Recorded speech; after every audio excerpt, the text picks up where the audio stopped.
Hoje é dia 17 de fevereiro de 2022, 9 horas e 40 minutos. Uma manhã nublada. Nós estamos realizando o culto cristão no lar em Franca, São Paulo. Optamos nesta fase pela leitura da seguinte obra: A Morte e o seu Mistério. A Morte e o seu Mistério é uma obra de Camille Flammarion.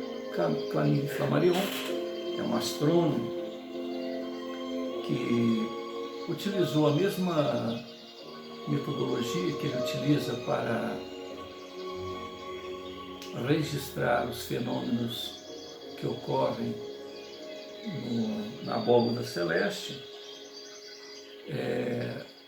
Aplicou esses mesmos estudos às ciências psíquicas, ao estudo do que vai na mente e nos mistérios da imortalidade em relação ao ser humano. Ele, com esse título, A Morte e seu Mistério, escreveu 3 volumes. O primeiro volume se refere à aparição de fantasmas, à manifestação de fantasmas de vivos e bem vivos, pessoas que gozam de plena saúde, estão em seu dia a dia normal e em determinado momento se tornam duplos. Então a manifestação do duplo. Então aqui está o corpo físico e aqui ao lado está alguma coisa que eles chamam de fantasma, que se apresenta em determinados locais, onde uma pessoa pode perceber ou ver, interagir, ou mais de uma pessoa, inclusive. Manifestações estas que podem até chegar ao ponto de conversar com a pessoa, sentir o hálito da pessoa. A pessoa, esse duplo, esse fantasma de vivo, ele pode movimentar objetos, quebrar objetos, rachar uma mesa, quebrar uma mesa. Então, é como se o indivíduo tivesse se tornado 2, onde ele está aqui e está lá, a uma distância que não tem limites. Então ele junta, ele vai fazendo uma coletânea. A mesma coisa acontece com o fantasma dos moribundos. Então o indivíduo está há uma semana, 2 dias, há horas da sua morte, e da mesma forma, esse indivíduo que está vivo e bem vivo, porém quase moribundo, ele se apresenta em algum lugar. Então o primeiro e o segundo volume, no caso este aqui é o segundo volume, durante a morte, segundo volume, durante a morte. Ele vai selecionar esses casos em particular. E finalmente, no terceiro volume, depois de ter preparado nossos espíritos, a nossa vida íntima para as ocorrências de fantasmas de vivos, ele finalmente apresenta o fantasma dos mortos, indivíduos que estão mortos há horas, há dias, há meses, há séculos, e ele se apresenta. O que não é novidade hoje, porque nós estamos em 2022, no mês de fevereiro, e se a gente buscar ocorrências na internet, tipo sobrenatural, aparição de fantasmas ou coisas do gênero, a gente vai encontrar até grupos despreparados, indivíduos que se armam de armas de grosso calibre, bestas, que é aquela flechinha movida por um gatilho, facas, aí eles vão lá, passa na igreja, benze, passa água benta, joga sal, e cria todo aquele mistério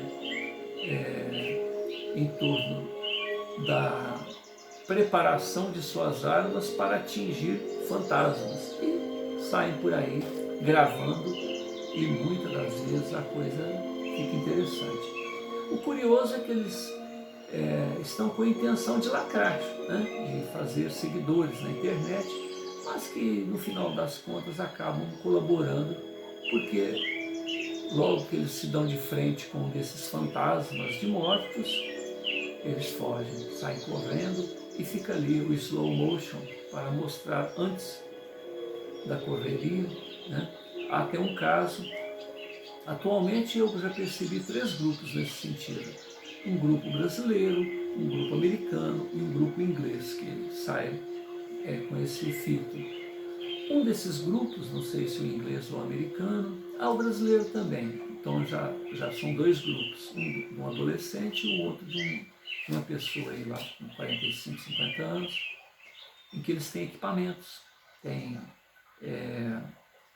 aparelhos que são capazes de medir a radiação, a radiestesia do ambiente, e o que o aparelho mostra geralmente se confirma durante a manifestação de fenômenos, né, por ali. Nesse grupo de pessoas mais idosas, vamos dizer assim, também munidos de escopeta, de pistola,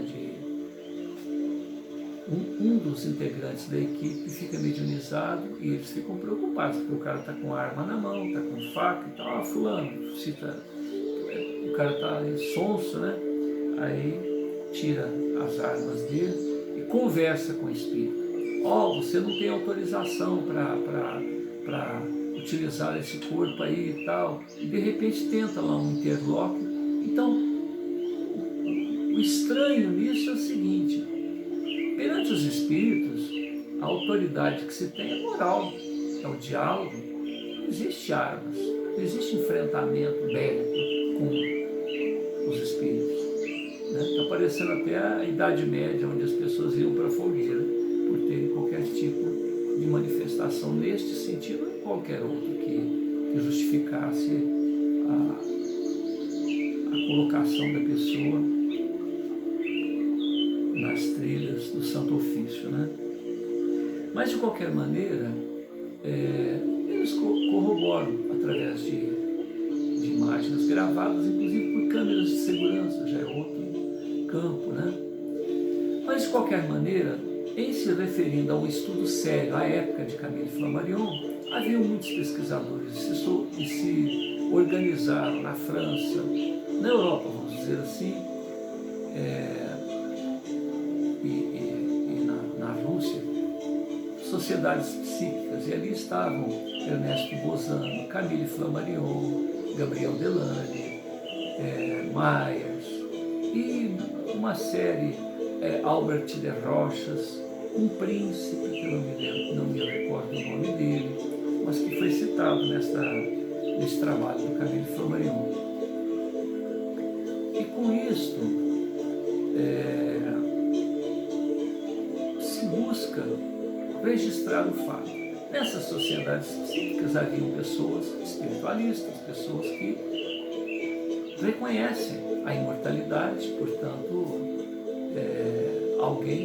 o ser humano sobrevive à morte do corpo físico. Mas também haviam materialistas, indivíduos que justificavam de todas as maneiras, inclusive Alexandre Aksakov, que é o russo, que, à semelhança de Gabriel Delane, faz uma comparação entre o espiritismo, porque Kardec é contemporâneo deles, e o animismo e espiritismo.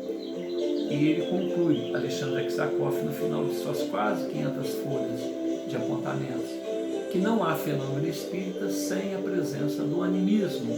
Não há como um espírito desencarnado se apresentar na terceira dimensão, nesse universo de relação de terceira dimensão, sem que haja um médium, sem que haja a interferência um pouquinho do médium no fenômeno que o espírito quer apresentar, até mesmo nas materializações, nos fenômenos de materializações. E, de outra forma, não há como você jogar apenas para o animismo, apenas para a ação do encarnado sem a participação dos desencarnados, porque esse mundo desconhecido, vamos dizer assim, do mundo dos espíritos, esses fenômenos da alma, tem que ter alguém colaborando no plano espiritual, alguém que conheça bem o fenômeno que está acontecendo para auxiliar o indivíduo que muitas das vezes é chamado paranormal. Paranormal o que é? É jogar todo esse fenômeno apenas para a ação dessa tempestade que acontece na relação entre os neurônios.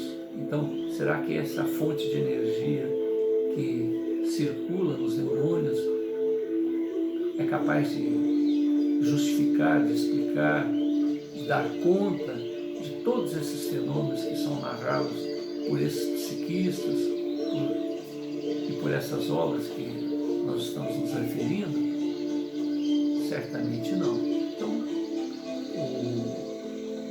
o Alexandre Aksakov, ele tinha muito material a semelhança do que aconteceu com o Flammarion, e ele se serviu de um pesquisador psíquico, um indivíduo materialista, que não acredita em Deus, não acredita na imortalidade, acredita que, de alguma forma, se é possível explicar. Então, Aksakov provocou esse indivíduo dizendo o seguinte: me deu a metodologia que eu devo utilizar para juntar. E ele assim o fez. Ele cita o nome do estudioso e ele vai seguindo.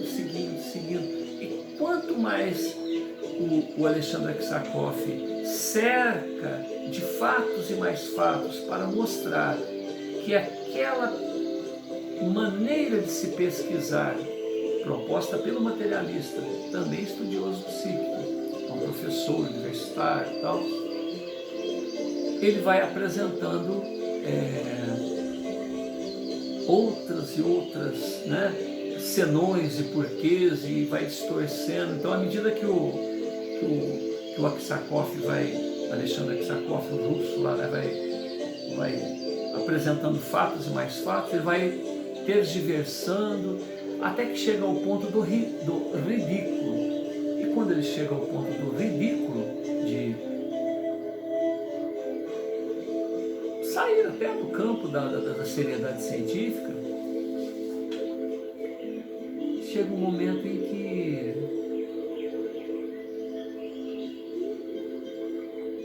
o russo, né, o Aksakov, falou: olha, eu fiz tudo que ele propôs, e agora, não tendo mais justificativa, ele continua negando, não faz sentido. Então ele abandonou os processos propostos por esse senhor. Mas ele agradeceu muito, porque não fosse o que ele achou, né, que era seriedade, né, por parte do ateu, vamos dizer assim,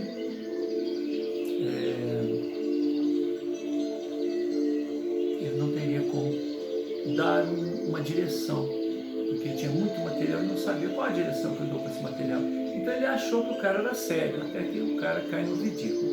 E aqui vai um desabafo pessoal. O Padre Quevedo. O Padre Quevedo, apesar de ser padre, ou seja, de olhar as coisas com vistas à imortalidade, preso aos dogmas da Igreja Católica e Apostólica Romana, ele vai questionando tudo, nega tudo, zomba de todo mundo, irônico na última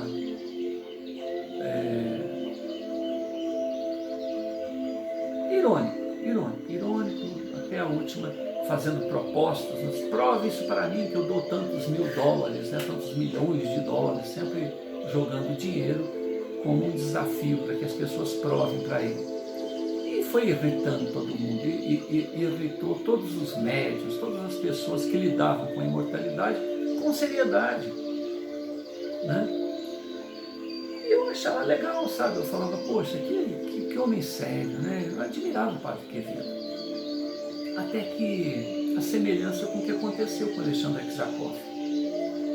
Um dia eu escutei uma coisa, uma declaração do Padre Quevedo para uma entrevista jornalística, que eu fiquei boquiaberto. Falei: poxa,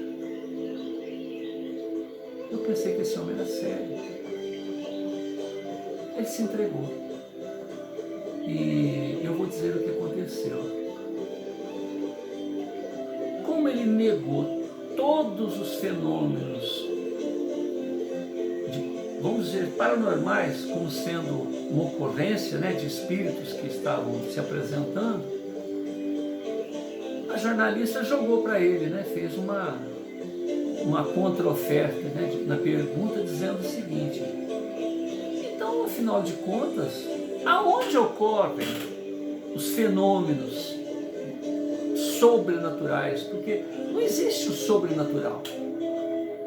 Olha a pergunta equivocada. Existem os fenômenos naturais, porque quando a gente lida com a imortalidade, com tudo isso que nós vamos nos referir aqui agora, nós estamos lidando com fenômenos normais. São fenômenos desconhecidos, fenômenos ignorados, fenômenos que a pessoa se imune de preconceito devido a paradigmas, dogmas, conceitos enraizados na cultura desta ou daquela comunidade, e não quer saber, não quer nem avaliar. O próprio Camille Flammarion cita aqui um pastor, um indivíduo que fala o seguinte: do alto de seu púlpito, na época estava em modo o mesmerismo, o magnetismo, o uso da hipnose, e depois vai se desdobrando, a hipnose vai se desdobrando em outros nomes, né, em outras utilidades, mas de qualquer maneira a hipnose foi utilizada por Freud, por Jung, para o estudo da psique humana. Então o pastor disse o seguinte: olha, eu não acredito nesses fenômenos de mesmerismo, de hipnose. O assunto nem era espiritismo, né? Era só a hipnose. E até que se lhe prove, né? Opa, até aí, né? Beleza, né? E também ninguém vai conseguir me provar, porque eu não tenho hábito de frequentar esses locais aonde esses fenômenos ocorrem, são demonstrados, são alvos de estudo. Peraí. Quer dizer que você não acredita porque você não viu, e você também não vai continuar não acreditando, porque você não vai procurar saber, não vai participar de um lugar desse, de uma demonstração do fenômeno. Ou seja, uma incoerência, né? E assim ocorreu com o Quevedo. Ele disse que o único local em que estes fenômenos realmente ocorrem, mas aí ele faz toda uma seleção e tal, é dentro da Santa Igreja Católica Apostólica Romana. Peraí. Ele é padre, tudo bem, mas ele se diz pesquisador dos fenômenos paranormais, dos fenômenos que o dia a dia, e até mesmo que os dogmas da Igreja Católica colocam ali uns certos obstáculos para estudo, porque, afinal de contas, isso é bruxaria, isso é coisa do demônio, né? Isso é coisa do capeta, né? Tem que ser levado para fogueira uma coisa dessa. E ele fala que esse tipo de fenômeno só é possível ocorrer dentro da Santa Igreja Católica Apostólica Romana. Peraí, qual é o critério científico para isso? Para ele afirmar que somente os fenômenos que ocorrem dentro da Santa Igreja Católica Apostólica Romana são verdadeiros, o resto tudo é mentira, é mentira. A pessoa está interessada em ganhar dinheiro. Allan Kardec, que é contemporâneo de todos esses estudiosos, ele fala o seguinte: quando existe um interesse financeiro, é bem possível, né? Mas, quando não há interesse financeiro, uma vez eu comentei isso com um colega, eu falei: não existe um interesse, às vezes é o prazer de estar em evidência, às vezes não há necessidade do dinheiro, o indivíduo quer aparecer. Mas e quando essa situação de aparecer é só para levar tapa na cara? Você perde o emprego, você é humilhado, perde seu casamento, é alvo de deboche das outras pessoas e, no entanto, você persevera na informação. Por quê? Você percebe? Se você não está ganhando nada, está sendo prejudicado, está perdendo tudo que você tem, sendo motivo de vergonha para a família, você é vergonha social em fazer essas afirmações, você percebe? Então, qual a motivação? Né? Certamente é porque a pessoa é fiel a si própria, né? Em relação ao que aconteceu. Nessa obra, a gente vê muitos casos assim. A pessoa tem a honestidade, tem a curiosidade de apresentar o caso, eles chamam ao mestre, né? Ao mestre Flammarion, mas pedem para que o seu nome não seja colocado, para que eles não sofram sanções, para que não tenha problemas junto à comunidade em que vivem. Outros não, outros põem o nome, assinam embaixo, mas os fatos então são atemporais, são de todos os tempos, são de todos os países, de todas as épocas, de todas as nacionalidades. E hoje então nós temos aí a mediunidade exposta, escancarada no YouTube. Cabe-nos procurar, né? O nosso esforço de hoje é mostrar o trabalho de Camille Flammarion. Prefaciando esta obra, ele apresenta um pensamento socrático. Ninguém sabe o que é a morte, nem se ela será o maior dos benefícios para com o homem. E apesar disto, tememo-la como se fora o pior de todos os males. Atenienses, acabais de me condenar a este epílogo da vida na forma, condenaste-me à morte.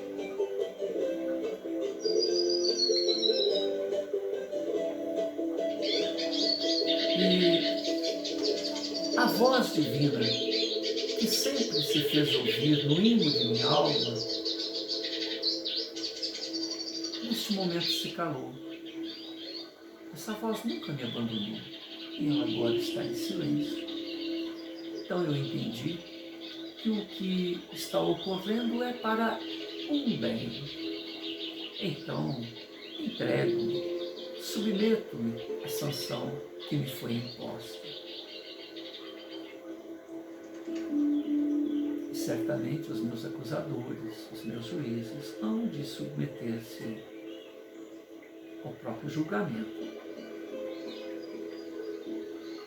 à própria condenação. É deste modo que as coisas deviam passar-se, no meu entender, tudo acontece para o melhor. Quando a morte se aproxima do homem, tal qual ocorre comigo próprio, o que neles existe de mortal entrega-se, desagrega-se e vai para os braços da natureza. Entretanto, o que há de imortal, incorruptível,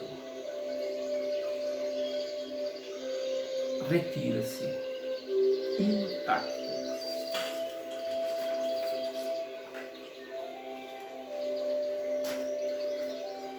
Nós estamos no capítulo 8 do segundo volume da obra A Morte e Seu Mistério, e aqui se trata das sensações mentais à distância, morte ou acidentes. Sensações mentais à distância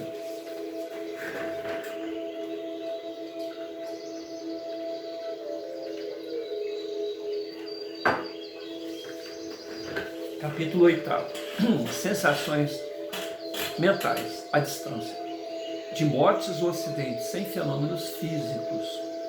Aqui há um pensamento de Bauer, Lytton, Zanot, Nico. Ele sentia-se submetido às influências solenes da natureza. Ele se sentia submetido às influências solenes da natureza. Magnetismo vasto, magnetismo infinito, que é a vida da criação, que prende o átomo ao universo. Nós paramos a leitura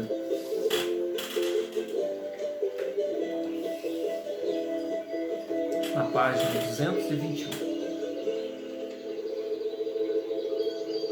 Por este relato tão leal e sincero, sentimos claramente que houve transmissão telepática entre a senhora Bernstein e a sua irmã do México para Nova York, no momento da morte de sua mãe, e que o afeto da genitora por estas filhas se associou a tal transmissão. Então, Flammarion vai procurando esclarecer uma ocorrência que nós citamos anteriormente. Tais sensações mentais à distância de mortes ou doenças dos seres amados observam-se em todas as nacionalidades. As duas comunicações precedentes foram-me enviadas do Canadá aos Estados Unidos. Eis uma recebida da Turquia asiática. Sabendo que o Senhor recolhe preciosamente tudo quanto se relaciona à telepatia, permita-me contar-lhe 2 casos passados em nossa cidade, permitindo-lhe que, no caso de publicar minha carta, que não revele senão as iniciais dos nomes que lhe confio.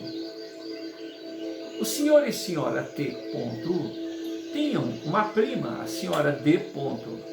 que vivia na França. Uma noite acordaram bruscamente e o senhor T. disse à sua mulher: acaba de despertar-me uma sensação estranha. Tenho um péssimo pressentimento acerca de sua prima D.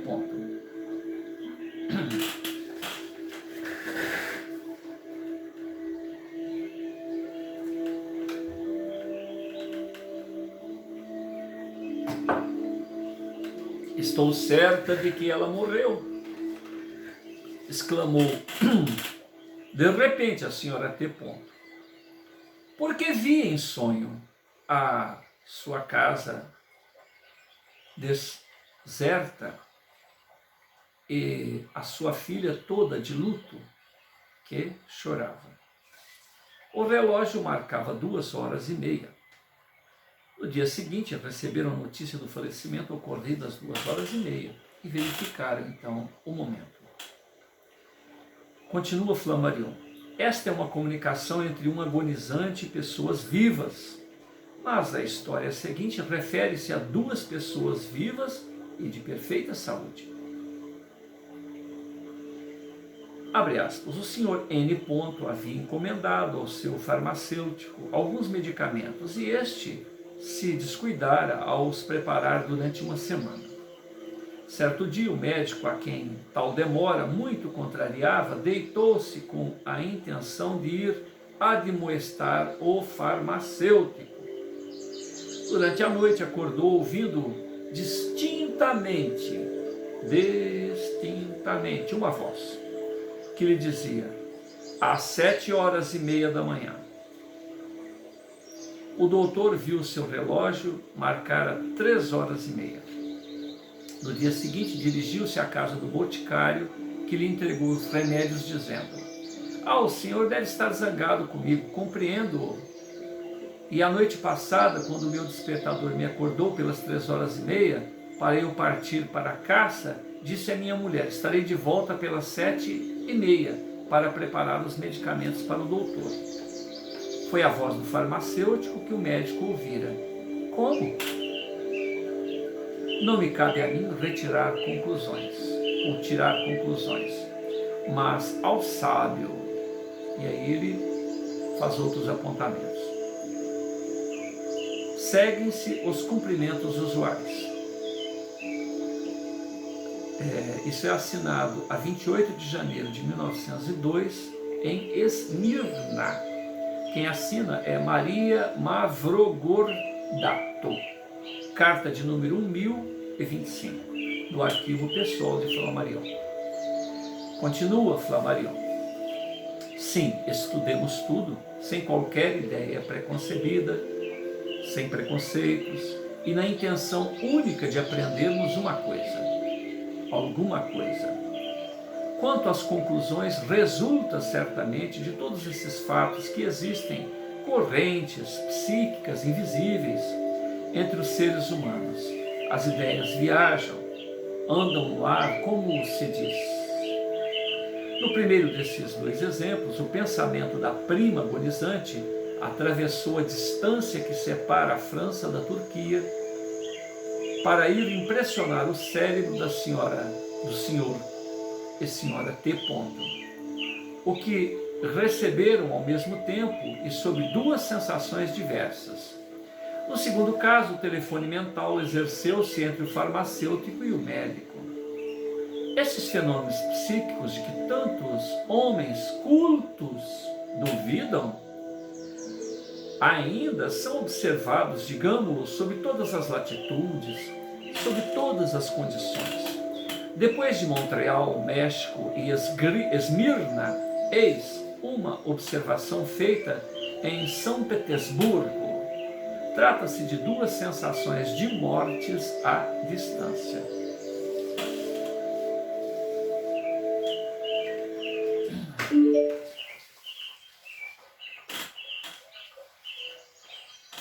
Extraio a narrativa seguinte de uma carta que me foi enviada da Rússia em março de 1909. Abre aspas. Fervorosa leitora das suas obras, pelas quais professo verdadeiro culto, não tenho nenhum interesse em iludi-lo, e o que lhe escrevo é de profunda verdade, é de pura verdade. Em 1902, vivia em São Petersburgo com meu marido, que era professor, inspetor no Instituto de Meninas. Ambos naturais de Moscou, tínhamos deixado ali numerosos amigos, entre outros os membros da família Maslov, composta de 2 irmãos, 3 irmãs solteiras e já idosas. Na minha primeira juventude, tive um afeto quase apaixonado por uma das Maslov e conservei sempre por ela profunda simpatia. Era uma professora de elevado espírito, muito instruída, bondade verdadeiramente cristã. Nunca pensava nela, mas nos outros. Durante uma grande doença que me assaltou pouco depois do meu casamento, ela veio tratar-me. A sua vocação era de devotamento ao próximo. Desde que estava em São Petersburgo, não me correspondia com ela, mas queria ler, sinceramente. Ouvira dizer que a minavam desgostos e que a sua saúde deixava a desejar, mas não sabia que ela estivesse seriamente enferma. No mês de fevereiro de 1902, tive um sonho que me deixou penosa impressão.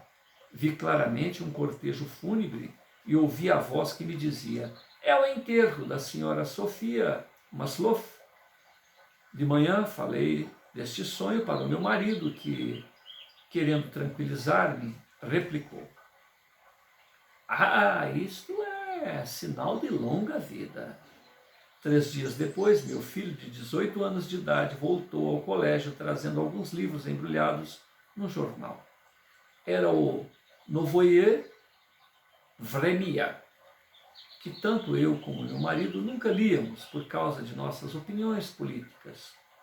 Li, todavia, neste jornal, certo dia, e por acaso, um dos artigos assinados pelo senhor sobre astronomia, do qual fala no Estela, página 353.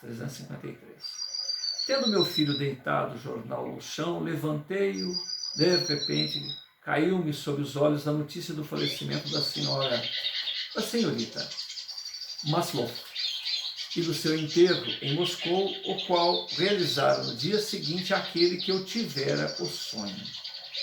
Calculará, facilmente que a impressão fosse muito dolorosa para mim e até um ponto assustadora. Escrevi às irmãs da falecida, contando-lhes como eu tivera conhecimento da morte da amiga. O sonho precedera o enterro.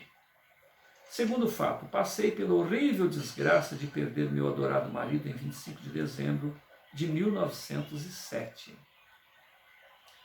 Nem eu nem meu filho esperávamos que ele morresse tão cedo. Como meu marido continuasse a desempenhar os seus cargos de professor, administrador do colégio de meninas em Moscou, não quisesse tratar-se, não o considerávamos seriamente enfermo. No dia 24 de dezembro, meu filho, depois de ter ceado com sua mulher e 2 amigos, quis dar um pequeno passeio. Fazia um lindo luar, os seus pensamentos eram alegres, agradáveis. De súbito eram 10 horas da noite. Uma ideia terrível atravessou-lhe o espírito e passou imediatamente. Foi como um relâmpago. Papá vai morrer. Um abalo agitou seu ser. Reentrou na casa e contou tudo à sua esposa, que procurou tranquilizá-lo. Ora, precisamente nesse dia, 24 de dezembro, pelas 10 horas da noite, meu marido, saía com uma síncope que o arrebatou em 24 horas. Eis, Senhor, caro mestre, 2 fatos inteiramente verídicos que lhe submeto, a fim de que utilize deles como lhe agradar para a instrução geral. Carta assinada em Louga, 7 de março de 1909, quem assina é Eugênia de Bercot, carta de número 1925. Continua Flammarion. Sim, observações feitas em todos os países, em todas as condições. Podemos acrescentar, em todas as idades, mesmo por crianças. Carta de número 21, carta de 21 de julho de 1920, assinalou-me a seguinte observação, abre aspas, meu marido acabara de contar-me novamente que perdeu o avô aos 8 anos de idade e que o velho fora encontrado certa manhã no assoalho de seu quarto, inanimado. Havia 3 dias que ficava de cama. Ora, uma noite, como meu sogro tivesse ficado perto do doente, minha sogra fora para sua casa repousar um pouco perto dos 2 filhos que dormiam. De repente, meu futuro marido ergueu-se na cama, bradando à mamãe: Mamã, mamã, que fazes? Tu dormes, mas o avô morreu. Um pouco impressionada, minha sogra mandou calar o seu filho, ainda criança, e tornou a deitar-se, entretanto, a dormir, e entrando a dormir imediatamente, tanto mais que nem sequer havia despertado. Pelas 4 horas da manhã, meu sogro entrou em casa e disse à sua mulher: minha pobre amiga, tudo acabou, seu pai morreu. A que horas? Pela meia-noite, exatamente a hora em que o filho a advertira. De resto, ao acordar de manhã, não conservava a mesma recordação do que se passara. Meu marido tem atualmente 49 anos, está pronto a certificar o fato, assim como minha sogra, que ainda vive. E há um mês me contou: se o senhor assim o quiser, isso será fácil. Quem assina é Joana Lumet, em Paris. Carta de número 4207, só para você ter uma ideia da numeração das cartas, né? Então, Flammarion tinha um volume muito grande em seu arquivo pessoal de correspondência. A explicação disso é que ele escrevia no jornal, conforme citado anteriormente, e as pessoas, então, se encantavam com aquelas informações, principalmente porque Flammarion não apresentava conclusões definitivas, deixava sempre o fato em aberto, então ele atraía a atenção de pessoas crentes de diversas denominações espiritualistas e a atenção inclusive de ateus, porque ele não discriminava, ele apresentava fatos. Comentário de Flammarion. A transmissão telepática não me parece absolutamente certa, porque a criança ouvira falar no estado desesperado em que seu avô se encontrava. Pode inscrever-se, todavia, nos fatos a cotejar. Possui muitos análogos na minha coleção documental, o que reforça o seu valor. O seguinte, por exemplo, que não poderia explicar-se por essa hipótese. Sensação estranha experimentada por uma criança. Aí ele abre aspas. Minha mãe tinha então 4 ou 5 anos quando uma noite despertou de sobressalto, ergueu-se da cama e assustou bastante seus pais, bradando por 3 vezes. Morre! Morre! Morre! No entanto, como se tratava de uma criança muito nervosa, não se ligou a importância ao que se tornou um pesadelo. Mas durante o dia recebeu-se um telegrama anunciando a morte do avô de minha mãe. Morte ocorrida precisamente à hora em que acordara, gritando. Acrescentarei que tanto minha mãe como seus pais ignoravam que o velho estivesse doente.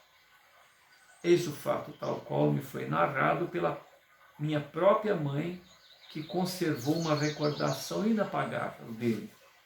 Um dos leitores do departamento de Garde, que quer assinalar-lhe este fato inexplicável, mas que prefere que seu nome não seja revelado. N.S. Carta de número 73. Continua Flammarion. Evidentemente, neste caso, não podemos imaginar nenhuma autossugestão da criança. Não há apenas laços físicos entre os membros da família, entre os avós e netos, entre mães e filhos. Desconhecemos as leis da encarnação. Existem laços morais. A seguinte comunicação foi-me dirigida em abril de 1899. Abre aspas. Ah, minha mãe é muito afetuosa, todas as mães o são, mas nesta afeição se torna doentia, tamanha ela é. Quando algum membro da família morre, fica doente de cama, pelo menos 8 dias, e mesmo nos terceiros e quarto aniversários desses falecimentos, ela se conserva no leito 2 dias. Dado a isto, vamos aos fatos. Fui estudante de medicina, longe dos meus. Todas as vezes que uma enfermidade me assaltava, minha mãe dizia aos que o rodearam, aos que a rodeavam, meu filho está doente. Recebi uma carta de casa contando-me os receios maternos e minha mãe acrescentava, ela pretende a todo preço que estás fatigado. Tranquiliza-a. E não se enganava. Eis o que é mais impressionante. Por 3 vezes fui abraçá-la sem lhe revelar a minha visita. A ninguém informara da minha viagem. Eram-me precisas 36 horas para chegar à minha casa. A hora em que o correio lá passa já tem ceado. Ora, nos dias em que eu devia chegar, minha mãe não queria que eu fosse para a mesa, dizendo, espero o meu filho.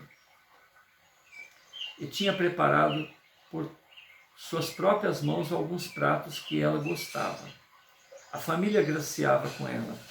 Vai servir-nos a ceia esta noite? Felizmente que não porás de lado a garrafa que tirasses para seu filho, a tua extravagância de hoje. Eu, porém, chegava e isto aconteceu 3 vezes. No último ano, estando na Argélia, dirigi-me à França para fazer os exames definitivos. Não escrevi para minha casa. Ora, na faculdade de medicina, onde me encontrava, recebi uma carta de minha irmã, dizia, nossa mãe afirma que fizestes teus exames e que fostes aprovado. Mas tu, se tivestes deixado a Argélia, ter-nos-ia informado disto. Esta carta foi-me enviada para a Argélia. Aqui está o que tenho a lhe comunicar. Se este documento tiver algum dia utilidade para o senhor, sirva-se dele. mas peço-lhe que publique apenas a inicial do meu nome. Doutor, ponto, F. Ele põe entre parênteses, Dromer, deve ser a cidade, né? Carta de número 596.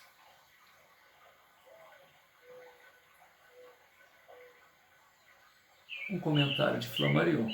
A comoção mental que vai ser descrita é da mesma ordem das precedentes. Foi-me narrada igualmente como observação pessoal pelo célebre pintor polaco Jan Stika, no dia seguinte, aliás, na seguinte carta, de 2 de novembro de 1920. Bom, são vários e vários casos, né? Então, nós paramos na página 227 do segundo volume da obra A Morte e Seu Mistério. Vamos continuar então na próxima oportunidade. Senhor Jesus, são tantos e tantos fatos, e nas nossas observações pessoais, conforme citamos anteriormente, citando este ou aquele pesquisador, tal qual na época de Flammarion, tem lá as suas razões pessoais para acreditar ou não. Mas os fatos são inegáveis. Que se dê explicação, que se dê interpretação, que queira. O importante é que os fatos são inegáveis. E diante desta afirmação, nós buscamos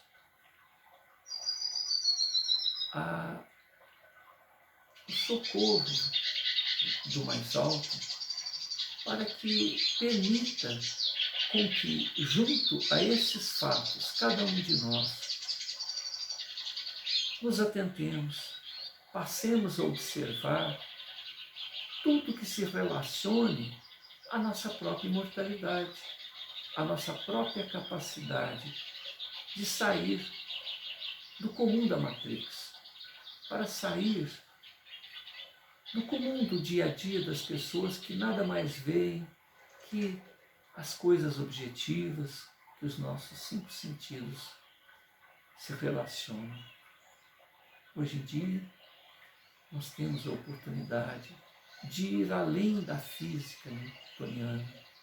Nós podemos já reconhecer a cidadania da física quântica, a qual abre espaço para que nós compreendamos este universo de ondas que coloca um observador, coloca um indivíduo como interferindo na ação dos fenômenos da vida do dia a dia. Abrem a nossa mente para que a gente compreenda que todos vibramos, que todos influenciamos, que todos nos influenciamos reciprocamente. E se esses fenômenos, até então apresentados, nos mostram que é possível o duplo do ser vivente, daquele que goza de boa saúde, ou seja, os fantasmas dos vivos, os fantasmas dos moribundos. Nós, seres imortais, que vibramos e nos interrelacionamos, não importa qual a explicação que se dê, quer o indivíduo force essa interpretação para o materialismo puramente, ou quer os outros crentes que já reconhecem a própria imortalidade, surgem então os fantasmas daqueles que já se foram há um bom tempo e que dizem: estou vivo. Né?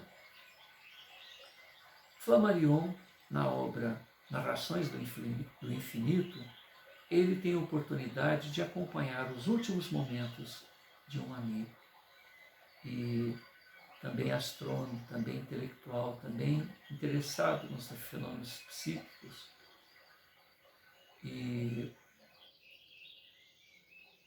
os dois combinam que, se possível, né,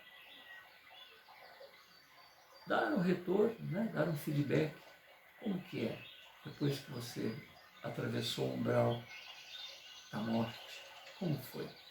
E para sua surpresa, a morte se dá, né, naquele momento, em outubro de 1864.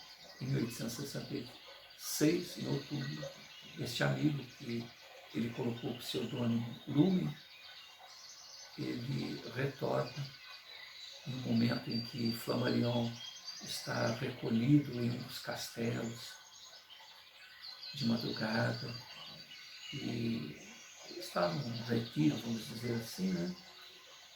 50 laudas, 50 páginas de um apontamento fantástico, onde Lumen descreve desde aqueles últimos instantes ali em que os dois estão envolvidos naquelas despedidas, Flammarion chorando, fez uma prece comovida a pedido do agonizante, uma prece em que ele esqueceu pedaços da oração, abre a janela do quarto do amigo e as flores, né?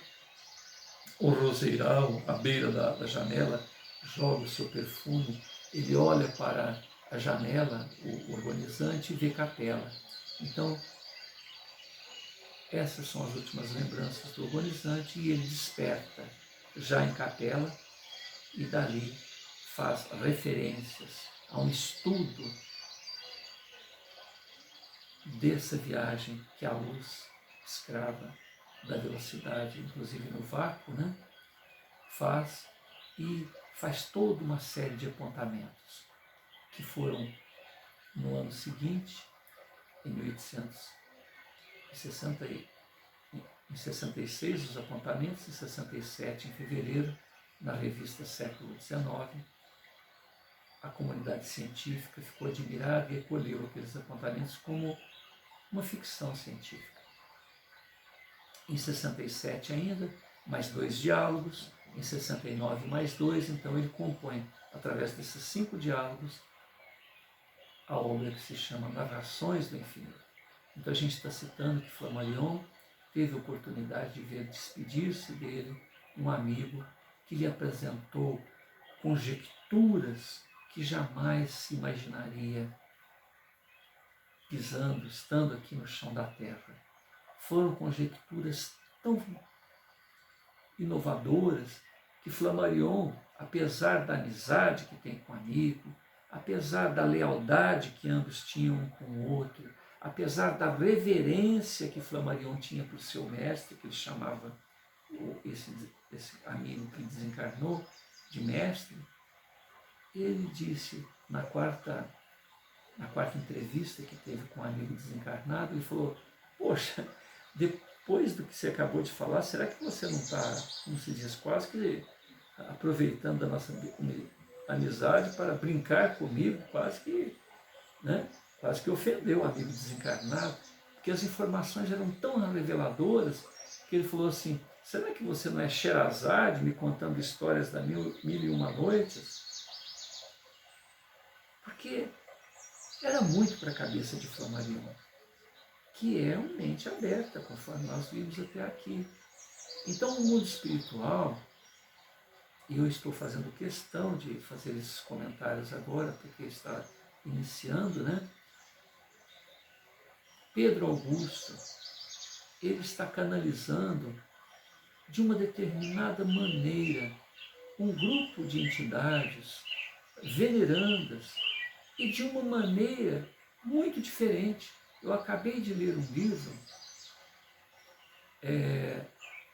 que fala a respeito de um hospital no mundo espiritual, no mesmo espaço físico, vamos dizer assim, mas na outra na dimensão do plano espiritual, daquele sanatório no Uberaba. E a mesma equipe que cuidava do sanatório, quando encarnado, está lá no mundo espiritual sob os auspícios de Eurípides Barçanufo. E ali nesta obra ele fala a respeito da dificuldade que no meio espírita se está tendo para se ter acesso à própria mediunidade. É quase que um espiritismo sem espíritos. Olha que interessante. Então que novos recursos estão surgindo. Então, um grupo de evangélicos, a esposa atual e a irmã da esposa de Pedro Augusto, evangélicas, de repente estão lá de frente com esses fenômenos mediúnicos aos quais nós estamos nos referindo, iniciam um trabalho e, como eles saíram das linhas evangélicas, eles resolveram montar um grupo que eles chamam de plataforma de oração universalista. E este grupo universalista é tão cabeça aberta, mas fiel aos valores do Cristo, fiel, realmente dedicados à reforma íntima, ao coração atento às necessidades do próximo, ao coração aberto à busca por melhorar a si próprios, que ali se agregam pessoas de outras denominações. Ali estão evangélicos, umbandistas, candomblecistas. Está ali a mediunidade, né? Então, nessas reuniões íntimas entre as duas irmãs, né, e os familiares, surge Pedro Augusto, que se casa com uma das irmãs e a princípio deu muito trabalho, um rapaz muito bonito, né, muito formoso, muito inteligente, namorador, né? E de repente surge com ele a mediunidade. Uma mediunidade fantástica, livre dos dogmas, vamos dizer assim, de toda a formalidade que foi colocada em torno da mediunidade, todas as precauções que foram colocadas pelos cursos de orientação mediúnica que as casas espíritas apresentam, e nos escandaliza. E nos escandaliza.